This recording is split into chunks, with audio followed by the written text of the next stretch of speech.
The Council of the Seven Eras was not accustomed to noise, nor to the smell of sweat or cheap tobacco. Normally, the Great Hall on the Ethelgard Station, an architectural marvel suspended in a stable Lagrange point, built of photonic crystal and solid light that seemed to defy the laws of gravity, vibrated only with the discreet hum of force fields and the telepathic whispers of the Exwylthal race. It was a sanctuary of cold logic, a place where decisions affecting quadrillions of lives were made based on probabilities calculated over thousands of years of uninterrupted simulations. But today, the sound of heavy boots, military-grade titanium on alloy, shook the millennial silence.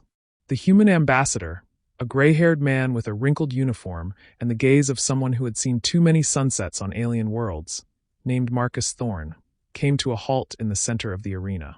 Around him, the representatives of the most advanced civilizations in the Milky Way watched him with a mixture of condescending pity, irritation, and an almost clinical curiosity. To them, humanity was a biological accident, a species that had managed to leave its own planet's atmosphere through controlled explosions and a stubbornness that defied common sense. "We have read your report, Ambassador Thorne," uttered the great arbiter of the Kalian race. His translucent skin pulsed in a cold blue, a frequency that in their language signified absolute mathematical certainty.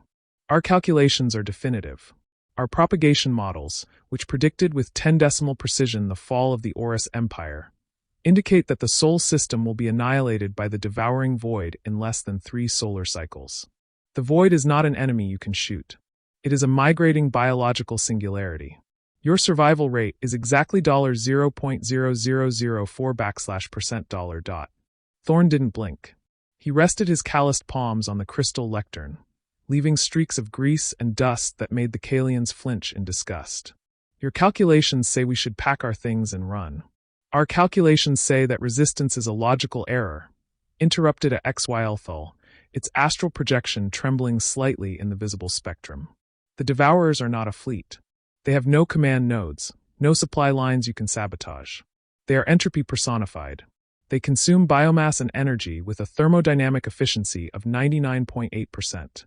From a physical standpoint, trying to stop them is equivalent to trying to stop the sunrise with your bare hands. We offer you asylum on our orbital stations for 1% of your population, the elites, the scientists, the genetic keepers. It is an offer of unprecedented generosity in the Council's history."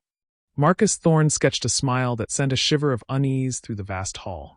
It was a human smile, sharp, asymmetrical, and loaded with a dark humor that no galactic AI could ever decipher.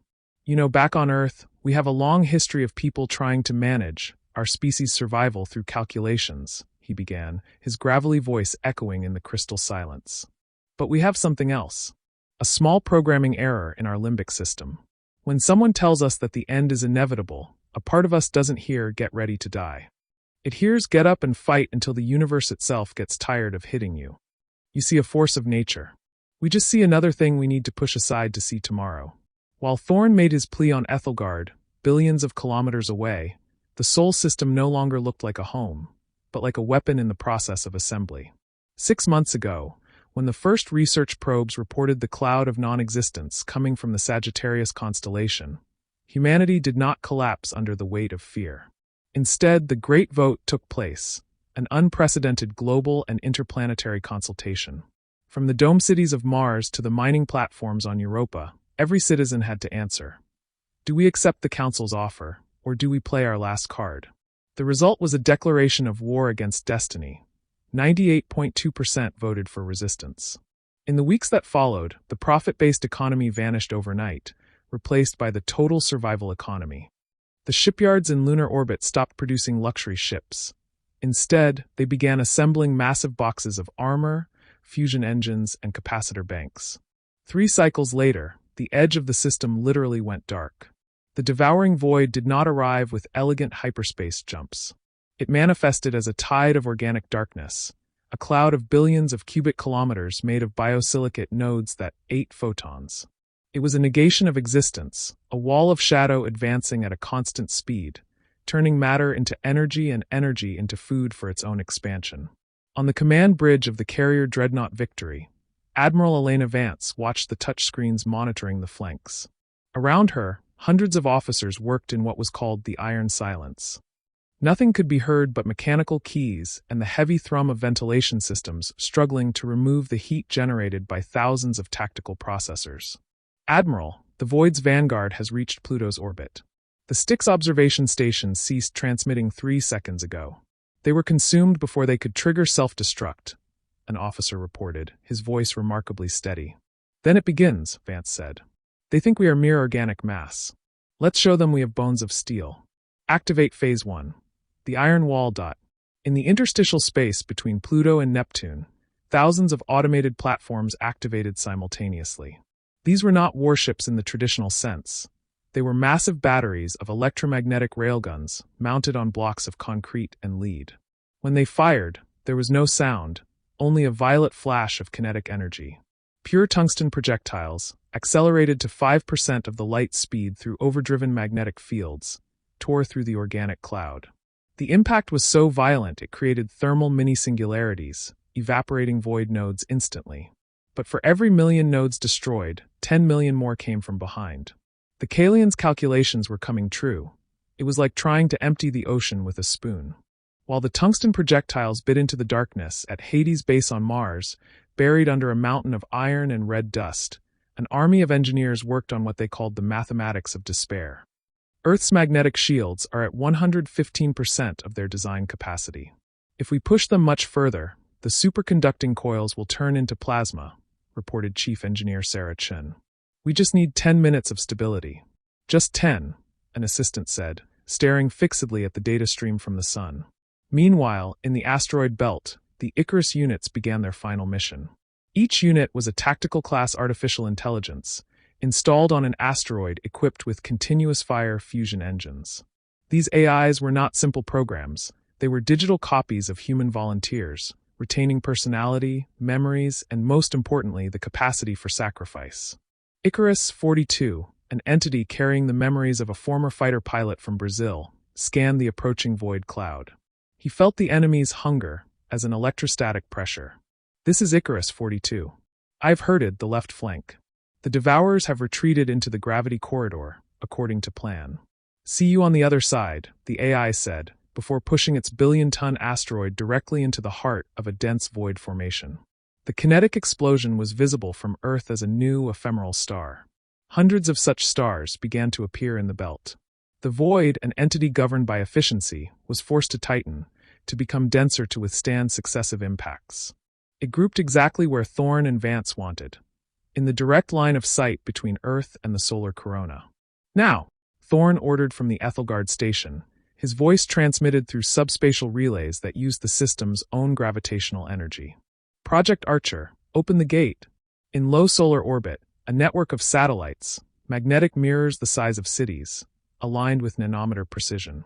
These were not the sleek, elegant structures of the Kalian Empire. They were rugged, utilitarian slabs of carbon nanotube weave and cooling pipes. These solar sails did not collect energy, they manipulated it. Using underground nuclear explosions on the surface of the satellites to generate short-duration, high-intensity magnetic pulses, humanity managed to induce a controlled instability in the solar corona. The strategy was desperate. The engineers at Hades' base had dubbed it the magnetic funnel. By creating a temporary artificial magnetic bottle using a grid of thousands of expendable satellites, they were attempting to pinch the very surface of a star. On Earth, the atmospheric resonance was palpable. People looked up to see the sky turning a strange, bruised purple as the magnetic fields of the planet groaned under the induction. It was like putting a finger on the mouth of a stellar volcano. The sun responded with a directed coronal mass ejection, CME, a spear of pure plasma weighing billions of tons, propelled by the star's magnetic forces and guided by the corridor created by the human satellites. As the plasma spear left the sun, it didn't just move through space, it tore through it. The heat was so intense that the Archer satellites vaporized within seconds of their job being done, their final telemetry a scream of data before melting into stardust. The devouring void, accustomed to consuming refined energies and organic matter, found itself facing a primordial force it could not categorize. To the void, the plasma spear wasn't food. It was a universal solvent. The enemy's biosilicate structures dissociated at the atomic level in fractions of a second. The cloud that seemed unstoppable, that had devoured 3-star systems before reaching Sol, was simply swept away. The spear of fire cauterized the dark wound in the sky. On the ground of Earth, for 3 minutes, the day became twice as bright. Children were told to stay in bunkers, but many elders stood on their balconies, watching the sun bleed light toward the outer rim. It was a moment of sheer, terrifying beauty. The moment humanity told the universe that if they were to burn, they would do so by their own hand, and they would take the darkness with them. When the glare finally faded, space was remarkably empty. Visibility returned to reveal that 90% of the void's mass was gone, disintegrated into a fine mist of helium and hydrogen. What remained were only inert, cooling fragments, stripped of the collective mind that had once guided their relentless hunger. When the last streak of plasma faded into the background radiation of the cosmos, a silence so deep fell upon Ethelgard that it seemed time itself had stopped. The great arbiters stared at the telemetry data on their crystal screens, their processing nodes struggling to resolve the outcome. The impossibility of the event had broken their predictive algorithms. They burned a significant percentage of their star's corona, the Kalian whispered, his translucent skin now pulsing in a violet of pure terror. They risked turning their planet into a radioactive desert. They pushed their own sun toward a flare state just to win a battle that, statistically, could not be won. It is a madness that exceeds any level of biological classification. We should have quarantined them when they were still on their moon.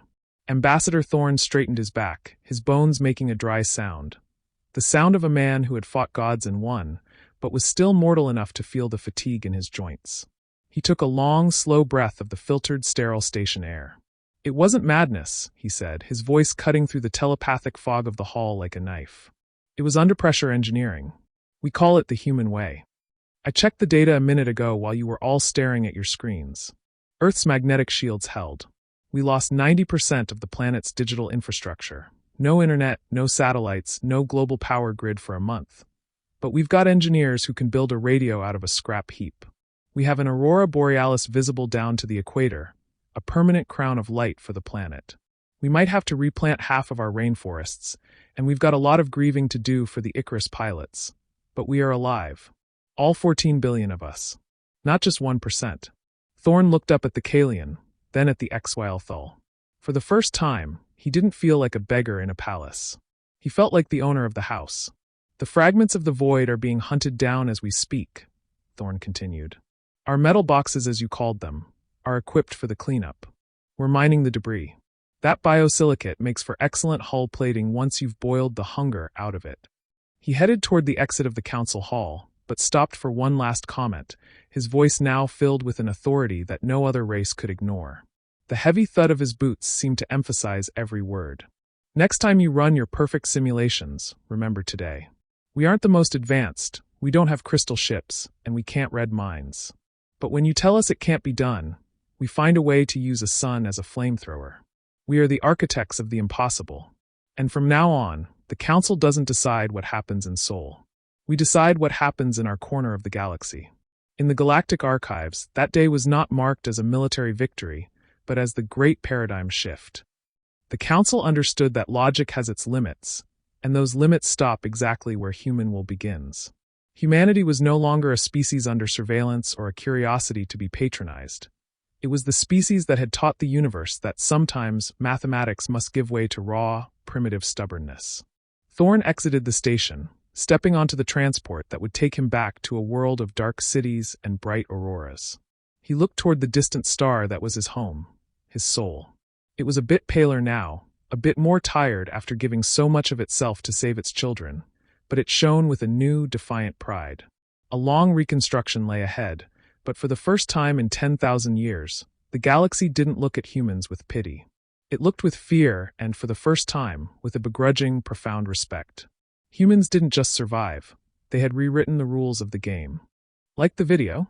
Leave a like, comment, and subscribe. See you in the next one.